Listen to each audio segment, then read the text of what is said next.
For as long as trade has existed, there's always been a currency involved. In the old days, people used to trade using gold as a central currency, and then over the years, the French currency took over, followed by the British pound, and finally, the US dollar. Then came a digital currency called the Bitcoin that changed the market forever. But have you heard of a central bank digital currency? What CBDC is? A central bank digital currency, or CBDC, is what you can call any other fiat currency but only digitized. This currency is issued and regulated by a central bank and can be called an electronic form of central bank money. This is a digital currency that can be used in different households and even in businesses to make payments. A cryptocurrency is also a digital asset, but the difference is that it's not backed by any other physical asset like gold or silver, but instead is backed by cryptography. Cryptography is a safe and secure way of transmitting data, which makes it extremely difficult to counterfeit or double-spend cryptocurrencies, which helps to maintain their value. CBDCs, on the other hand, are backed by the government and have legal tender status, with more than 60 banks currently looking at and exploring CBDCs at varying levels of maturity, with some already in the development and pilot stages. To maintain its value and make sure the currency in the market is stable, the value of a CBDC is linked directly to the value of the issuing country's official currency. If that's the case, then how is it any different from the paper money we use today? CBDC versus paper money. Both paper money and CBDC are issued by the central bank. With paper money, you have to transfer your funds physically through banknotes or by coins, but with CBDC, you can just transfer funds online without having to carry a heavy wallet with you everywhere you go. While CBDC is far safer when it comes to theft, physical cash allows more privacy due to its physical nature, which you can't get from a digital currency. With that said, what we are more concerned about is why different countries like Australia, Thailand, Russia, and Brazil want to shift towards this new form of digital currency. Why countries want to move to CBDC? Right now, CBDCs are being explored by roughly around 100 countries for different reasons. The biggest reason for these countries to shift towards CBDC is to promote financial inclusion to access appropriate, affordable, and timely financial products and services to optimize their financial growth, especially in places where people lack traditional banking services and have to rely on other financial services. With CBDC, these countries can improve the efficiency and safety of their payment systems, reduce the overall transaction cost, and make their transactions a lot more transparent. If we take the Bahamas as an example, it launched the sand dollar for the people living in almost 30 of its inhabited islands, and China launched the digital renminbi, also known as ECNY, to meet the need for cash in the digital era. Although these countries are interested in adopting this new form of currency, this digital currency does come with its fair share of challenges. The technology behind CBDC. Before we can talk about the challenges and the risks that come with CBDCs, you must understand the complex technology that is behind it.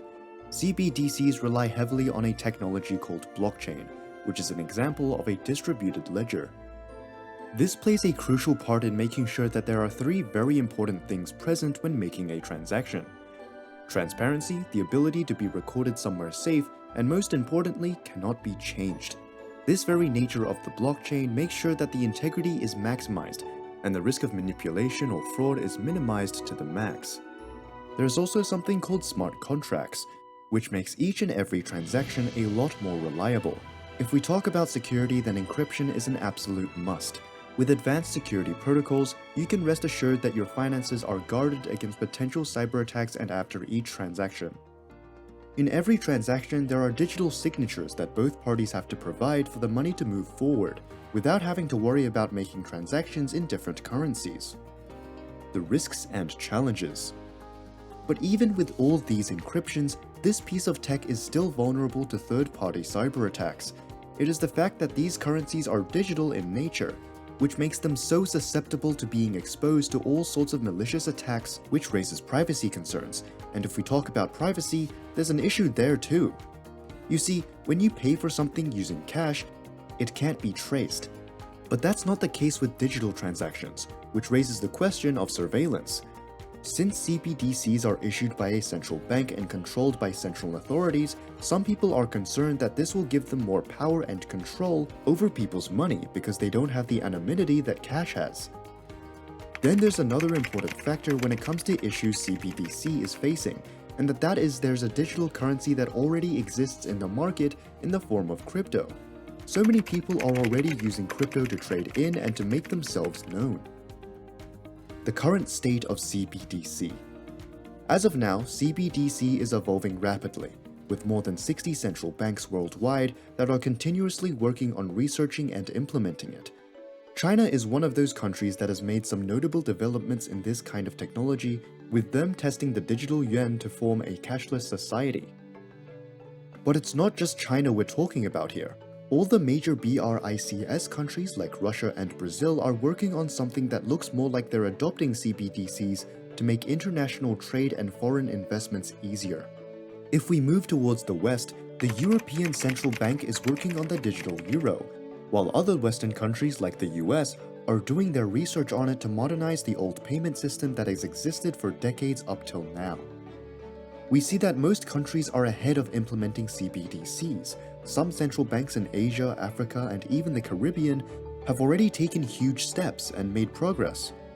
3 retail CBDC projects in the Bahamas, Cambodia, and the Eastern Caribbean are live, while other countries haven't even started and are years behind in the development of this new form of currency.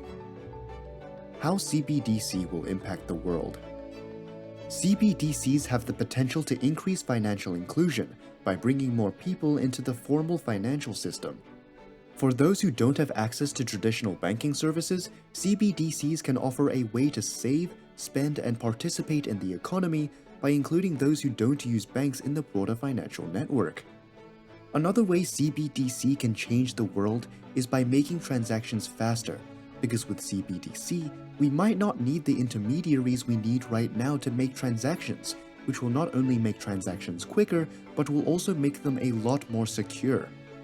While we did talk about how this will make your transactions more transparent and could hurt your privacy, transparency can also be a good thing, because you'll know of and will be able to track of where your money is going to and where it's coming from.